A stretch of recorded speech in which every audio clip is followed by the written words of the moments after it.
आज हम पहले पाठ का 5वां श्लोक का गायन करेंगे। विहाय पौरुषं यो हि देवम् एव अवलम्बते प्रासादसिंहवत् तस्य मूर्धनि तिष्ठन्ति वायसाः।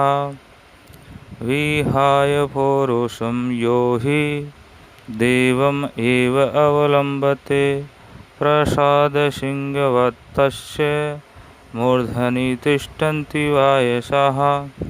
अन्वय है, यह पुरुषम विहाय ही देवम एव अवलम्बते प्रसाद सिंहवत् तस्य मूर्धनि वायसाः तिष्ठन्ति।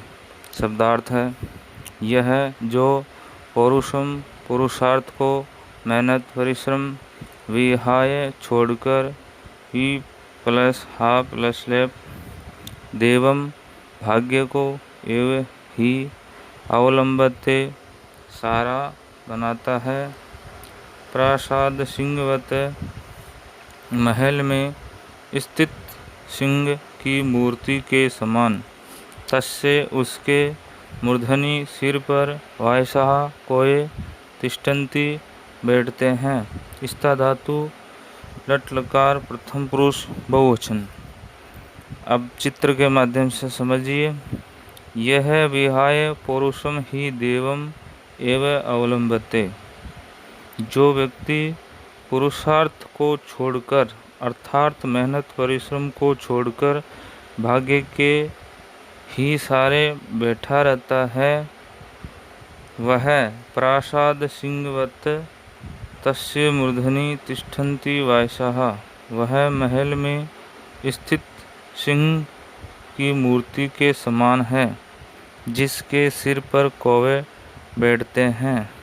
अर्थात जो मेहनती लोग होते हैं वे एक जीवित शहर की तरह होते हैं।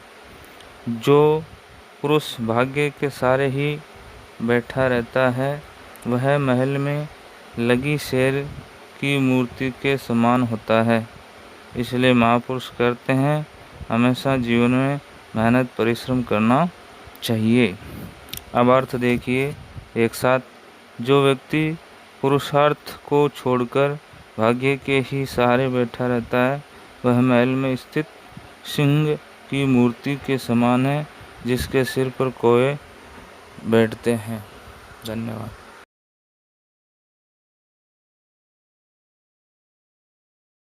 श्लोक नंबर 6। पत्र पुष्प फल छाया मूलवल कलदारुभि धन्यामहिरुहा येषां विमुखं यान्ति न अर्थिनः। पत्र पुष्प फल छाया मूलवल कलदारुभि धन्यामहिरुहा येषां विमुखं यान्ति न अर्थिनः। अन्वय, महिरुआ पत्र पुष्प फल छाया मूल बल कल दारु भी धन्या येषाम अर्थिनः विमुखः न यान्ति। शब्दार्थ, पत्र पत्ते, छाया छाया, मूल जड़, वलकल छाल, दारू भी लकड़ियों से, महिरुआ वृक्ष, येषाम जिनके, विमुखम निराश या वापस, यान्ति जाते हैं, अर्थिन है याचक अर्थात मांगने वाला। अर्थ, वृक्ष अपने पत्तों, फूलों, फलों, छाया, जड़ों, छाल और लकड़ी आदि से धन्य है अर्थात आदि से परिपूर्ण है, जिनका कोई भी याचक निराश नहीं लौटता है। अर्थात कवि वृक्षों के माध्यम से कहते हैं कि वृक्षों के पास जो भी याचक आया है वह कभी भी निराश होकर नहीं लौटा है। वह वृक्षों से कुछ न कुछ प्राप्त करके ही जाता है। उसी प्रकार सज्जन व्यक्ति भी वृक्ष के समान ही होता है। सज्जन व्यक्ति कभी भी किसी को भी निराश नहीं करते हैं। धन्यवाद।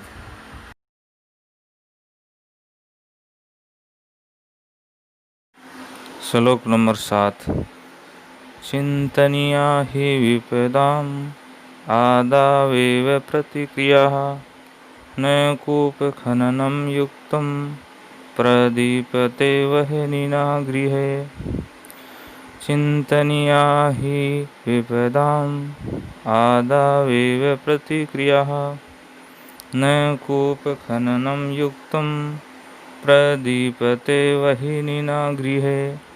अन्वय है। विपदाम प्रतिक्रिया आदो ही चिंतनीया वह्निना प्रदीप्ते गृहे कूप खननम न युक्तम। शब्दार्थ है।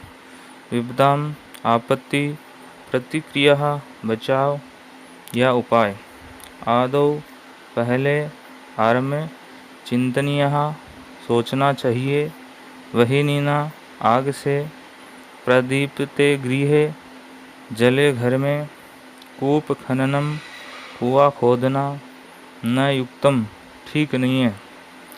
अब हम इस चित्र के माध्यम से समझेंगे। विपदाम प्रतिक्रिया आदो ही चिंतनीय, आपत्ति में उपाय आरंभ में ही सोच लेना चाहिए। वह्निना प्रदीप्ते गृहे घर में आग लगने पर, कूप खननम न युक्तम कुआं खोदना उचित नहीं है।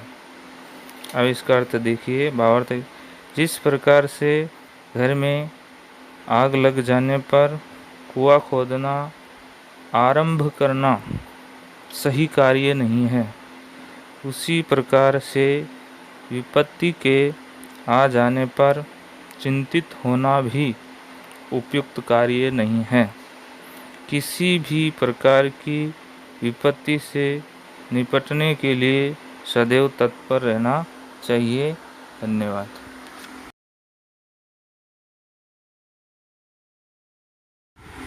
अभ्यास प्रश्न।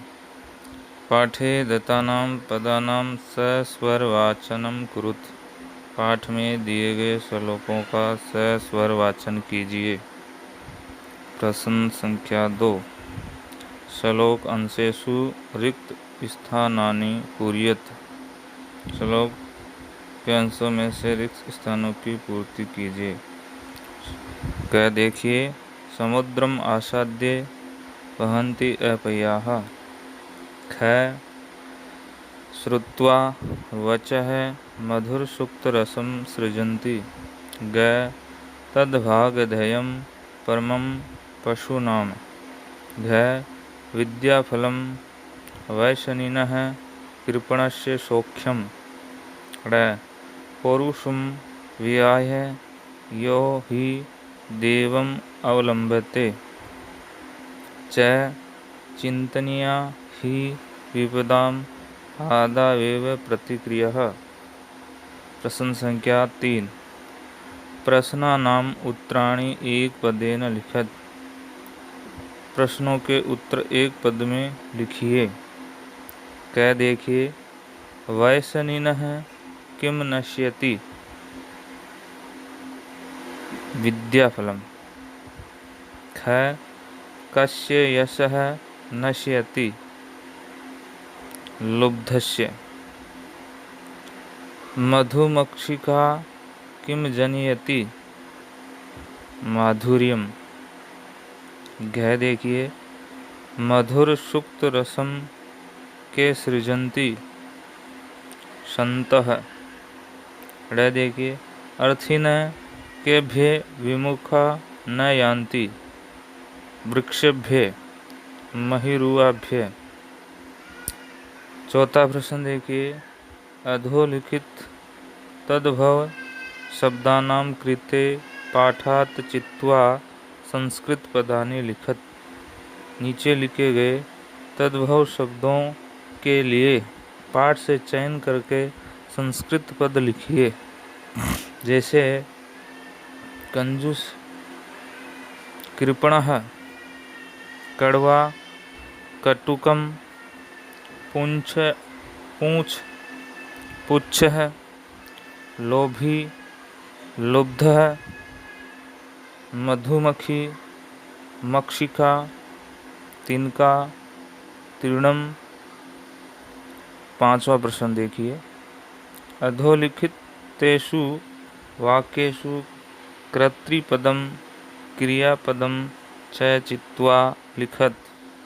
नीचे लिखे गए वाक्यों में कर्ता और क्रियापद लिखिए। वाक्य देखिए, जैसे संतः मधुर सूक्त रसम सृजन्ति, तो इसमें कर्ता है संतः, क्रिया सृजन्ति। निर्गुणम प्राप्य भवन्ति दोषाः, दोषाः कर्ता, भवन्ति क्रिया। देखिए, गुणगेषु गुणाः भवन्ति, गुणाः कर्ता, भवन्ति क्रिया।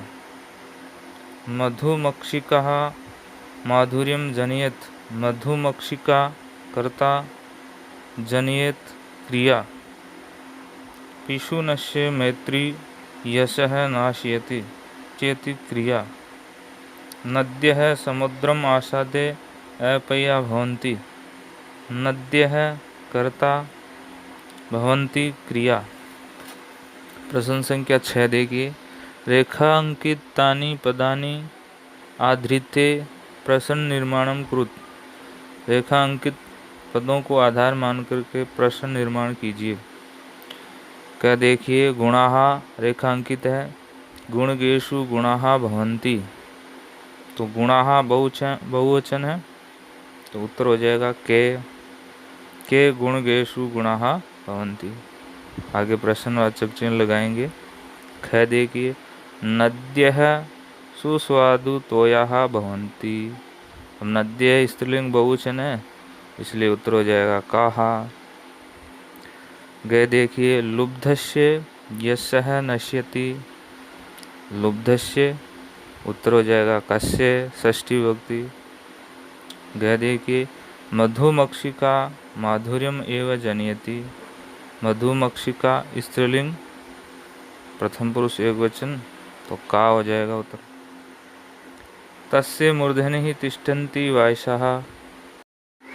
प्रश्न संख्या 7, उदाहरण अनुसारम पदानि पृथक कुरुत। उदाहरण के अनुसार पदों को अलग कीजिए। समुद्रम आसाद्य, समुद्रम प्लस आसाद्य। माधुर्यमेव, माधुर्यम प्लस एव। अल्पमेव, अल्पम प्लस एव। सर्वमेव, सर्वम प्लस एव। देवमेव, देवम प्लस एव। महात्मना मुक्ति, महा प्लस आत्मानं प्लस उक्ति। विपदाम दावावेव, विपदाम प्लस आदौ प्लस एव। अयादि संधि है।